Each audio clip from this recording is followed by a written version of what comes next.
Vasishta continued. After this inquiry, the sage Vitahavya remained in a state of total quiescence, samadhi, and even his prana did not move. His consciousness was neither fixed within, nor did it perceive objects outside. His eyes were softly focused around the nose. With his body held erect, he appeared to be a living statue. It's worth pointing out that the inquiry Vitahavya pursued was not self-inquiry. It was simply inquiry. He inquired into the nature of the senses, into the nature of the mind, and realizing the limiting nature of these, he bypassed both and became a harmonious and complete human being. He realized that the mind generates notions. The senses are one of these notions, and these notions generate other notions, and we get caught up in it. We lose our sense of being, the sense of our ultimate awareness in these notions. So this wasn't simply an intellectual musing, it was something that he pursued with all his being. There's an interesting modern equivalent of this kind of inquiry in the book Zen and the Art of Motorcycle Maintenance by Robert Pirsig. Robert Pirsig pursued something with a passionate intellect. He pursued what we mean by quality, which seems rather harmless. But when you actually pursue anything, any notion with this kind of intellectual commitment, you'll find that it ultimately falls apart. And this is what happened to Pirsig. He seemed to have ended up in a similar state to Vitahavya, but in the culture that he lived in, they deemed it necessary to take him off to a hospital, and they lobotomized him. But let's see what happened to Vitahavya. With his body held erect, he appeared to be a living statue. He lived thus for 300 years, without abandoning his body. His samadhi was undisturbed by the countless natural disturbances or by those caused by human and subhuman beings. Thus he spent 300 years as if it were an hour. The body which was reflected in the consciousness was protected by it. So Vitahavya's inquiry was to do with the senses and the mind and realizing their true nature. And now the Yoga Vasishta takes us one step further and points out the nature of reality, which is of a dreamlike quality. So you can take this 300 years any way you like. You could take it symbolically, or you might believe that he actually lived for 300 years. Or there's a clue for me in the fact that it seemed as if it was only an hour, which means it was a kind of dreamlike quality, and he was probably focused on his subtle body. After this period, his mind began to move in his heart, and there arose in it notions of a creation.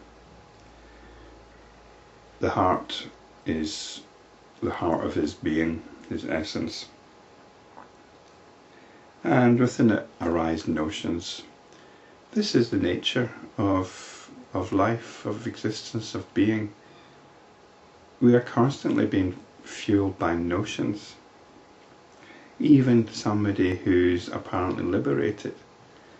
It's like the hypnagogic state. When you close your eyes to go to sleep, if you're sensitive enough, aware enough, you'll notice this stream of images coming out of nowhere, related to nothing in particular.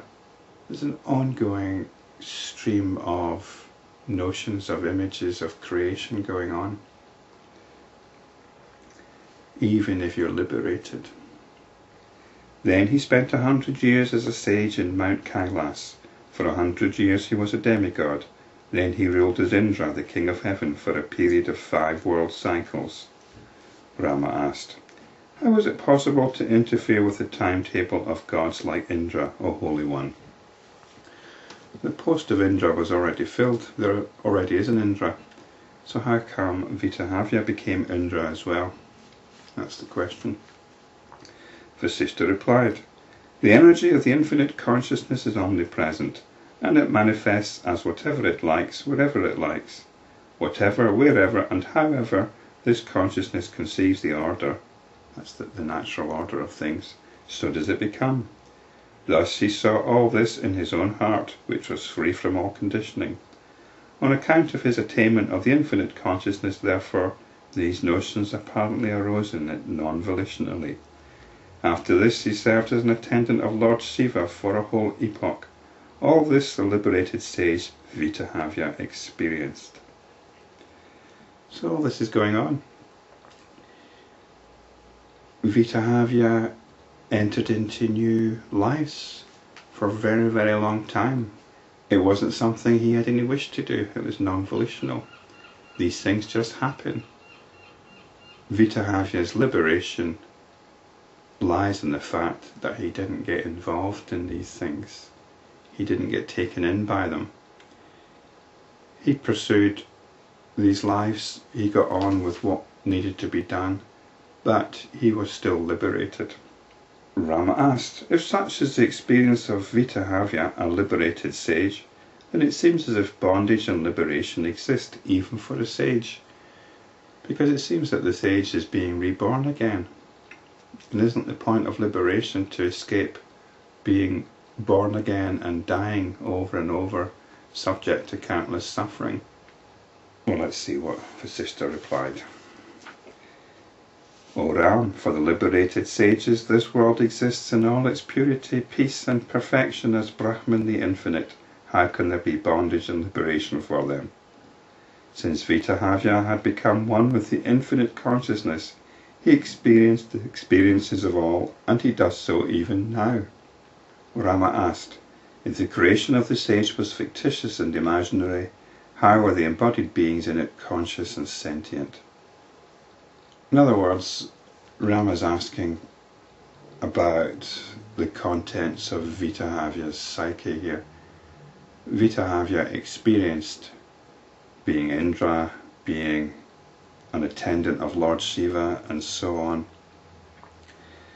But what does that mean about the sentience or otherwise of Indra and Shiva?